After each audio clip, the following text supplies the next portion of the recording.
So I previously made a video about hurting the dead and basically what that concept is, but I do want to talk a little bit more about necromancy itself. I do like to talk a lot about the dead, a lot of different kinds of topics on this channel, but I do want to kind of focus on certain things, such as what necromancy is, and is it something that is a practice that you should um, get yourself into, or if it's a practice that you are interested in or should be interested in, kind of like do's and don'ts and stuff like that. So we'll just spend a little bit of time together discussing this topic today. And I first want to just thank you for tuning into my channel, watching my channel, supporting me. I do have my shop back up, so you can shop products, you can shop readings. I also do mentorship on my Patreon. I work a lot more with the Loa, so different ATRs. Not just that, I also do necromancy.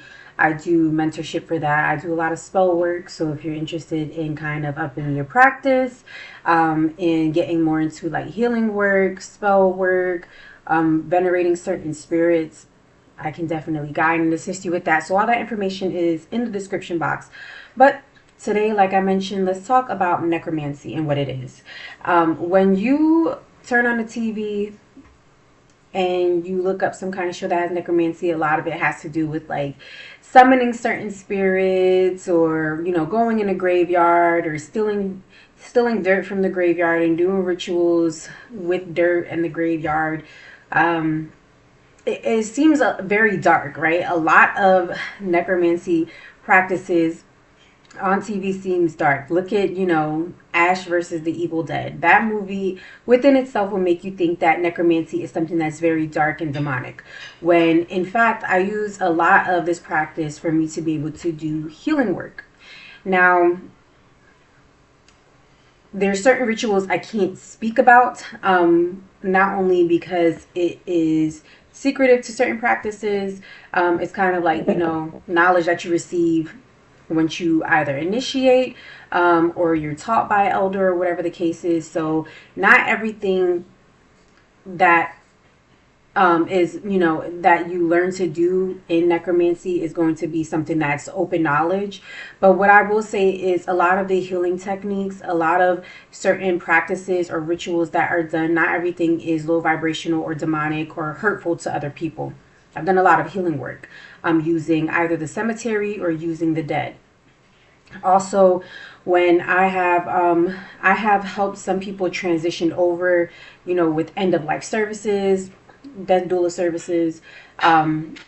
When they were transitioning over, I have used some healing form of the dead or necromancy to be able to help them, pass over peacefully, or whatever the case is. There's so much you can do in that area. Being, those who are death doulas work a lot with the dead, or the element of the dead. So even that within itself, in some kind of way, is a practice of necromancy. Communicating with the dead. So just like you saw Whoopi Goldberg on that movie Ghost. I'm not sure, I'm probably showing my age a little bit by saying that. But in that movie, she was communicating and she was able to see the dead. A lot of my work entails with communication within tranquils. People, spirits that have not crossed over, spirits who are stuck in purgatory, spirits who have not kind of realized, that they haven't crossed over. Communicating with those spirits is a form of necromancy. I use in tranquils a lot during scrying, divination, readings. And sometimes I can tell when another person is a necromancer, because I will get like a pain in the back of my neck, or whatever the case is,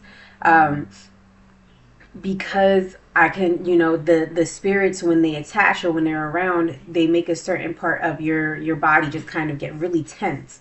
So me communicating with tranquils or having tranquils around, that's just something that's part of my practice. It allows me to be a better communicator, a better seer, a better understander, a person who can understand things clearly, especially when you talk about being like all knowing or clear cognizant. A lot of my clear cognizance, a lot of my gifts do come from the spirits that are around me. Now, one thing is that's very important with necromancy is understanding that you need to have a respecting relationship with these spirits, but also these spirits don't rule you, you control these spirits. It's very important to understand that. But there's so much you can do with necromancy, whether it's, like I said, cleansing and healing, getting money, doing, specific rituals in order for you to be able to get money. You just have to know how to work it. A lot of protection magic, like creating Wenga magic, whether you're even like doing Kindoki, which is the art or the practice of trapping spirits inside of a pot or an object, allows you to create either protection, or some people use it for cursing and hexing. Personally, with me, with Kindoki, with spirit trapping, I like to use it for protection. And I also, sometimes if somebody sends something my way that I don't want and I trap it, I return to sender, or I take it back to where they belong and their resting place. So it really depends on how you want to use the practice. I'm just very big on just doing. You have to, I always say I have one hand in the cemetery with the dead and the other hand in like the light. I have a very good way of balancing the two, especially as like a Reiki master, and a Reiki grandmaster in shadow Reiki. I have learned very, very like a very long time ago that balance is very key.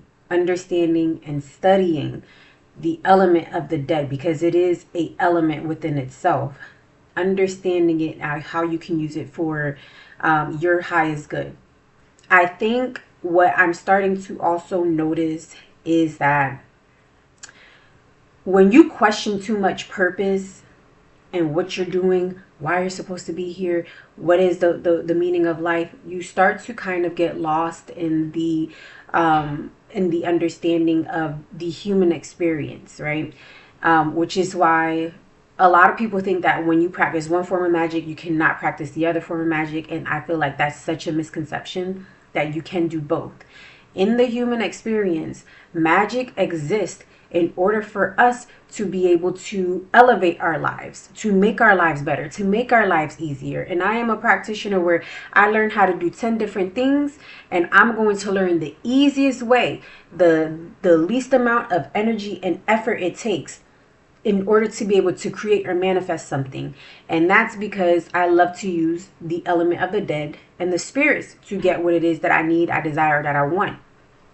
Whether it is an outcome of a situation, whether it's to get something or understand something, have someone or something bring something to me, I like to use the element of the dead. That is what makes you a good practitioner, is not diving too deep into understanding like, oh, I can't touch that or do that because it is not, it's taboo or whatever the case is.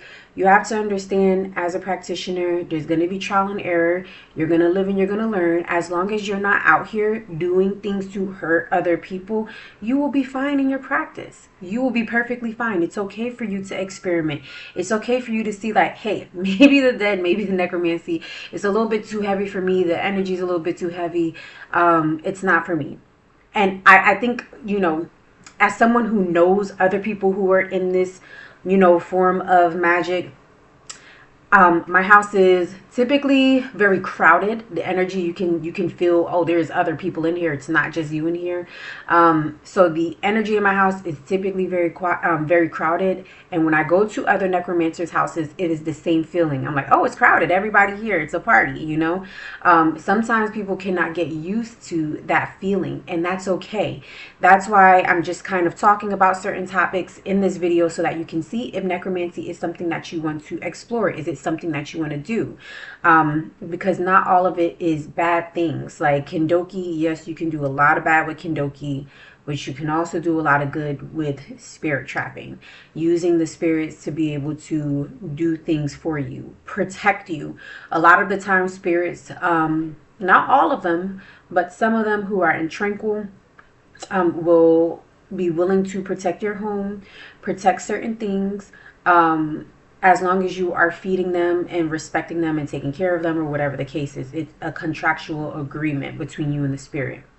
When you're doing healing work, sometimes those spirits, depending on what kind of spirit you're working with now, because there are different levels of spirits when you get into necromancy. Not everything is just something, someone who haven't crossed over somebody's uncle, sister, auntie. Some of it is not that. Some of them are lower vibrational beings, or I don't want to use the word, I'll use the word jinn, right? You do have jinn, or kind of, I don't want to say demonic, because I just feel like that has such a negative tie to it, but jab spirits, because even Jumbi is like ghosts. Those can be like your ancestors, your relatives.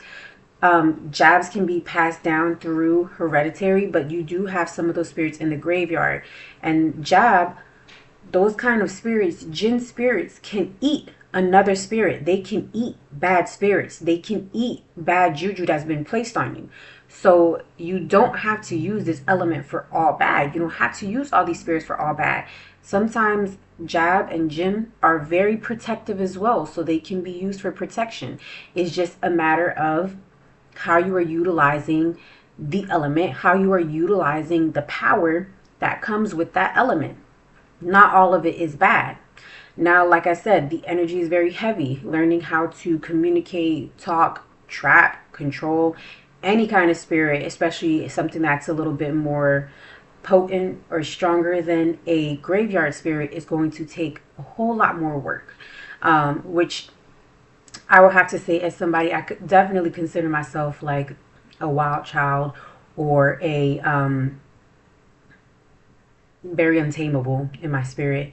I do prefer to work with those kind of spirits because we resonate on some kind of level with our personality. So it's easier for me to understand, if something doesn't want to be controlled. Well, what can we do in this relationship, so that I help you or you help me help you? So it does take a little bit of time for you to be able to understand those spirits. It takes a little bit of time for you to be able to work with them, but I am the kind of person where I don't mind that. I like to learn, find my own techniques, and figure out what works for me. But protection is something that you can do. Protection is something that you can do for necromancy. Healing is something that you can do for necromancy. Like I said, there's times where I've had people who had very big like energies on them, or somebody put something on them, like really heavy magic or juju on somebody, and the spirits are willing to eat it and help me with my healing work. So it really does depend on what you want to use it for. As far as money, there's some spirits that know how to open roads. There's some spirits who know how to, do something really quick. Put you or align you with something that's really quick. Now, it's always important, as somebody who practices the element of the dead. And one thing I hear this a lot. I get this a lot.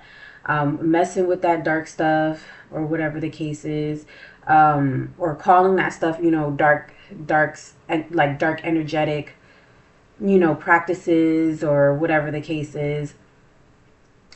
People who say that will be the same people who will pay somebody to do that stuff to someone, or they will be the same people who will talk down on somebody, do all this bad stuff to someone, or whatever the case is. But you will pay a practitioner to do those things to people. So don't be righteous, right? Don't be righteous over here.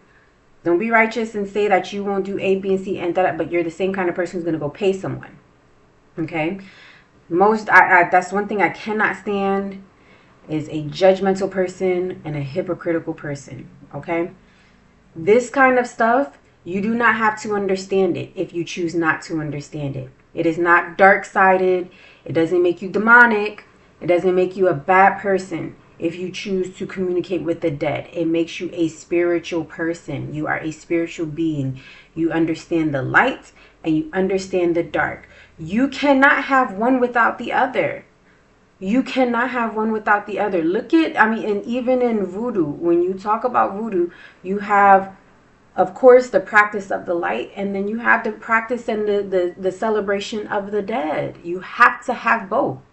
You cannot have life and death don't exist. There's even reasons why in different ATRs you have people talk about the stories of how death was created. I mean, think about the concept of osobo, okay? Plagues or certain things that people have to suffer through or go through in order for you to understand the importance of the light, the importance of life. These certain things exist. However, right, like I said, it's not for everybody.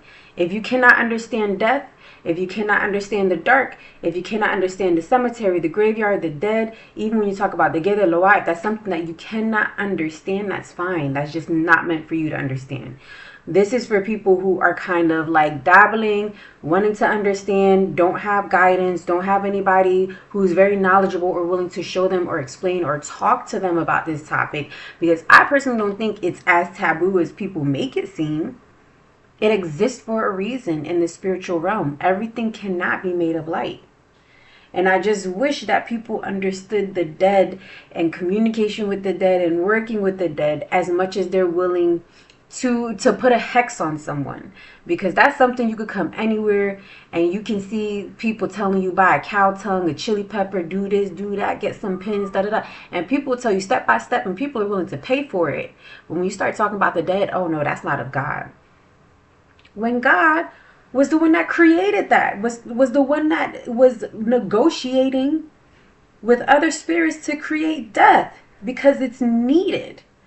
And us as practitioners, we are meant to be able to hold that mantle and keep communicating and doing rituals and understanding the element of death. That is something that is a wild misconception, that it's taboo, that we're not supposed to interact with the dead. I mean, even if you think about the Disney movie Coco, doing rituals with the dead, honoring and venerating their ancestors. Your ancestors are dead.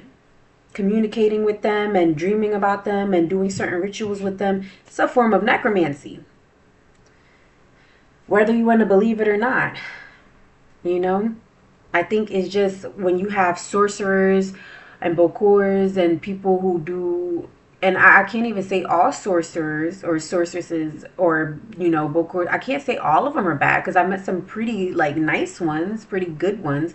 And it's not until you cross them or do something bad or whatever the case is, they'll do something back.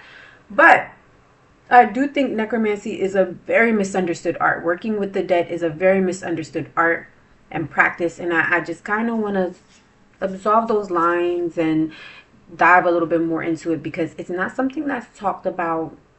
Anything that when it is talked about is very taboo. It makes people very uncomfortable. People always have something negative to say about it. But I do think the dead are very misunderstood, and they can be very helpful in this earthly realm when needed. Is it something that I think you should dabble in all the time? Hell no. That's why I said you need to learn balance. You need to learn the light in order for you to understand the dark. You need both, right? You can't have one without the other, which is why certain rituals are needed. Cleansing, healing work is needed. But there's so many things that you can do with the dead, with the graveyard, as a practitioner, as a sorcerer, as a sorceress, as somebody who wants to communicate or work with the dead more. There's so much positive that could come from it versus the negative. It's really all what you want to do with the practice. Even as a root worker, there's so many good things root workers can do when it comes to healing, when it comes to I'm going to say anything, right? But there's a lot of bad that can come from it, depending on what you decide to do with the practice, what you're deciding to do, if you're going to be helping the collective or helping other people, or if you're just going to be hurting and harming other people. It really just depends what you want to do with it. But like I said, with necromancy, there is definitely such a negative connotation that comes with it. And within the next few weeks, I'm going to talk more. I would like to touch on death, deities, spirits that you can work with. Just because in ATRs, A lot of it is a close practice. It either requires initiation. It's not something that you want to go jumping into and getting initiated. Even in Palo Mayombe, it doesn't mean that you need to go get scratched. It doesn't mean that you need to go see a palero or a palera, or it doesn't mean you need to do any of those things like immediately. That's something that's a completely different walk or path. But what I will say is there are still other spirits, still other deities that you can safely work with, that help with hurting the dead, that help with giving knowledge that's needed, kind of opening that gateway and being a like a translator between this earthly realm and that realm of the dead. Is very important that you have the right spirits guiding you in order for you to be able to understand that more. But I'm going to do that as a separate video because I don't want to drag this one out. I just wanted to do this kind of as a beginner, like why would necromancy be for you if you're interested in, even if it's been something that's been coming up for you and you're like, I'm kind of looking a little bit more into it, but I'm a little nervous, I'm a little scared. That's understandable. But we'll talk more about spirits that help with hurting. And in the upcoming videos, I'll talk a little bit more about healing and different techniques and stuff that you can do, actual rituals itself that you can do with necromancy. But with that being said, thank you so much. I appreciate you. I adore you. Thank you for stopping on by. I'll talk to you soon.